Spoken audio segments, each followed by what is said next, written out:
Hi, welcome to Chocolates by Suzanne. I'm going to be making marshmallow today.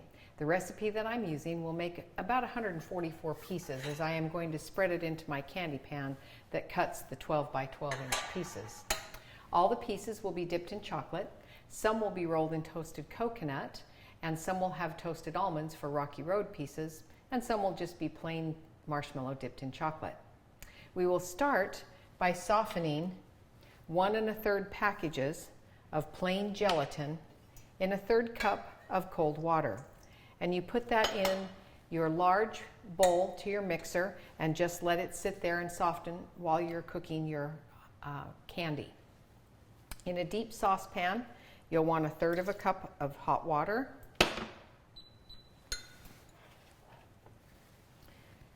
1/3 plus 2 tablespoons of light corn syrup, and a cup of sugar.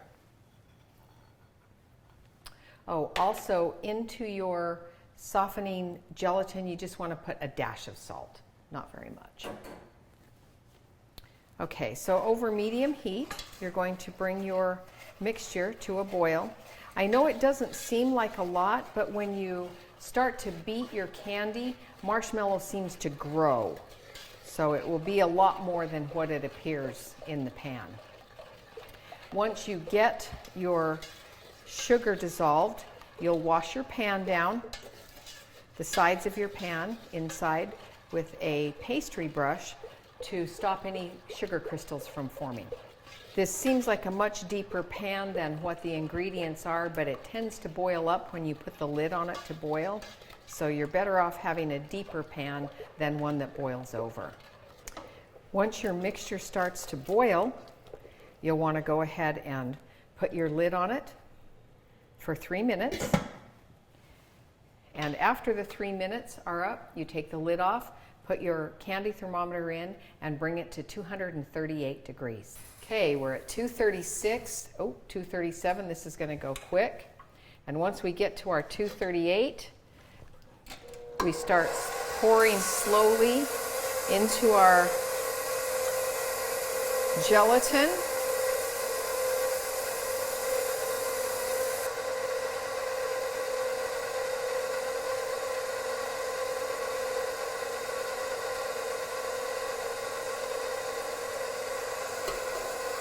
And once your syrup is into the gelatin, you can slowly increase your speed. Just don't let it splatter out because it's very hot.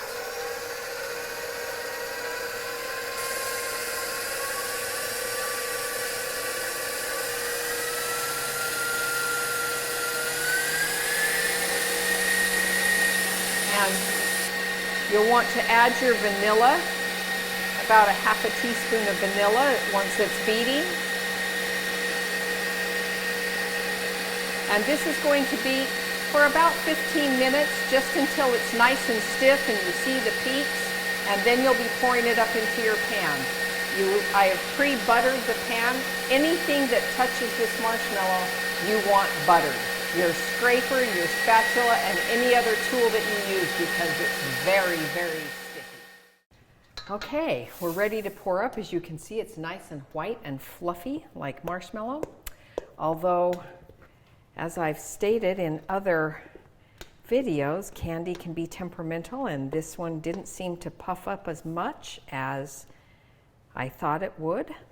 So I'm probably not going to get the full 144 pieces out of it.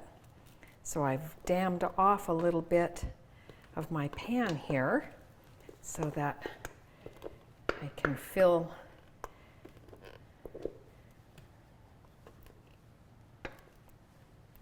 It's very sticky, as you can see.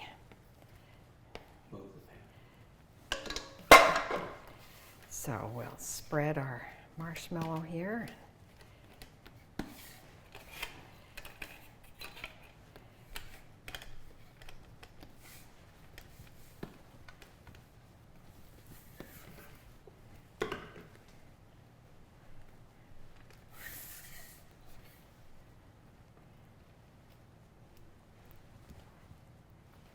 Kind of hard to evenly spread it, but get it as even as you can. Because the pan is buttered, it's kind of slippery.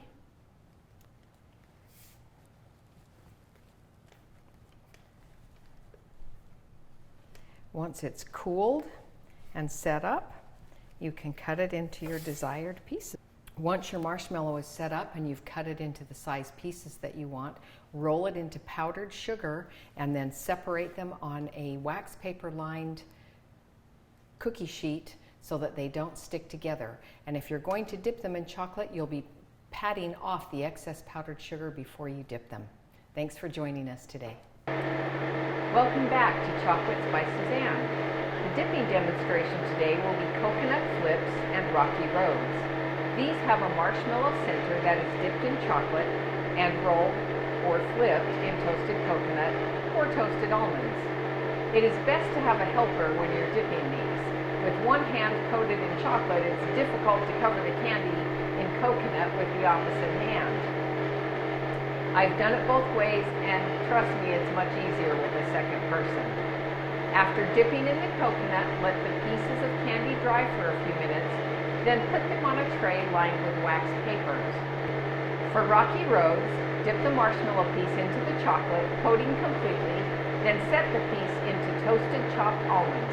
Don't coat the whole piece in almonds, the nuts are just on the bottom of the chocolate, and let the candy set up until the chocolate is dry.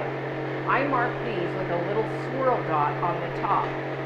Once the chocolate has completely set up, put each piece in a candy cup, layer them in a container with waxed paper between the layers, and refrigerate until ready to eat.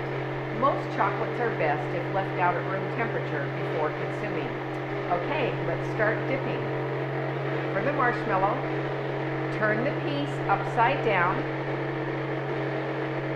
dip in your chocolate, and on your hands make sure that it's completely covered. Then turn it back right side up, lay it in the toasted coconut, and then cover it completely with the toasted coconut. Let's try another one.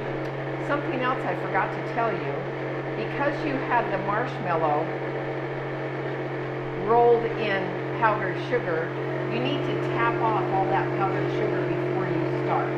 So I take a clean, dry, non-terry cloth and pat each piece on the cloth, until the extra powdered sugar comes off, so that you don't get a lot of powdered sugar in your chocolate, and the chocolate won't stick if it's covered in a lot of powdered sugar.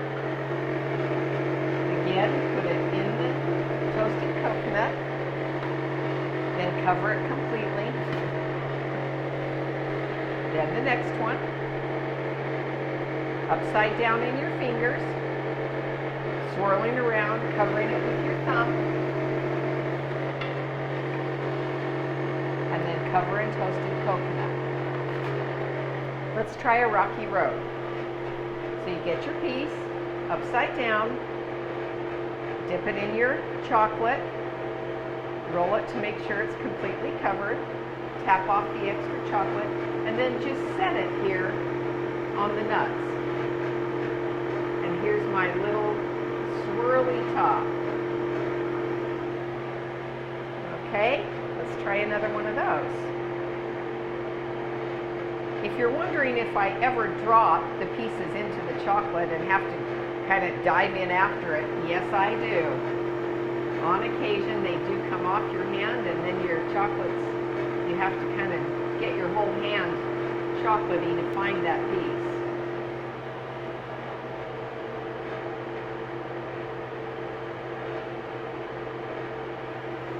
Once you've started dipping and you kind of play in the chocolate, you'll get a feel for it. You'll get a feel for how much to get on your hands and how you put it upside down in your fingers so that you're not trying to slide it off your fingers. You want to make sure to turn it right side up so that you're not sliding the chocolate off of the bottom of your piece of candy. That's all there is to it. If you post any questions, I'll be happy to reply. Thanks for watching.